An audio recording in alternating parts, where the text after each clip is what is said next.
5ই November রাঁচির ঐতিহ্যবাহী মেলা ব্রহ্মকুণ্ড মেলার উদ্বোধন হতে চলেছে। আর ব্রহ্মকুণ্ড মেলার উদ্বোধনের আগে প্রস্তুতি বৈঠকও হয়েছিল। তবে জানা গেছে যে 5 নভেম্বর এই ব্রহ্মকুণ্ড মেলায় বিশেষ কারণে রাজ্যের মুখ্যমন্ত্রী উপস্থিত থাকবেন না। মোহনপুরে দ্বিতীয় প্রস্তুতি বৈঠক আজ অনুষ্ঠিত হয়েছে। এই বৈঠক থেকে কি বলছেন তারা শোনাবো। সম্পর্কে এখানে ব্রহ্মকুণ্ড মেলাটা এটা একটা ঐতিহ্যবাহী মেলা।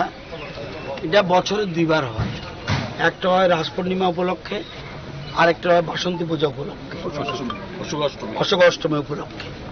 তো এখানে আজকে আমরা, যদিও এর আগে আমার সাথে এখানে রয়েছেন বিশ্বজিৎ বাবু, উনি এই এলাকার এবং রাজ্যের মন্ত্রী, এখানে রয়েছেন রবীন্দ্র দেববর্মা ইএম, আমাদের এডিসি এলাকার চেয়ারম্যান টিটিডিসি, এই বিভিন্ন রকম আরও অন্যান্য জনপ্রতিনিধি ছিলেন, এসডিএম সাহেব ছিলেন।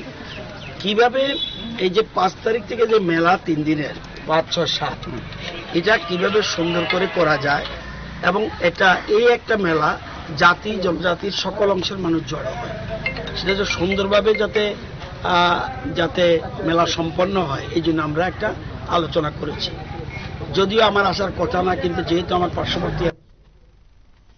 আপনারা শুনলেন তাদের এই বক্তব্য। অর্থাৎ মোহনপুরে দ্বিতীয় পর্যায়ের বৈঠক অনুষ্ঠিত হয়েছে, আর সেই বৈঠকেই আজ মন্ত্রী রতনলাল নাথ উপস্থিত ছিলেন।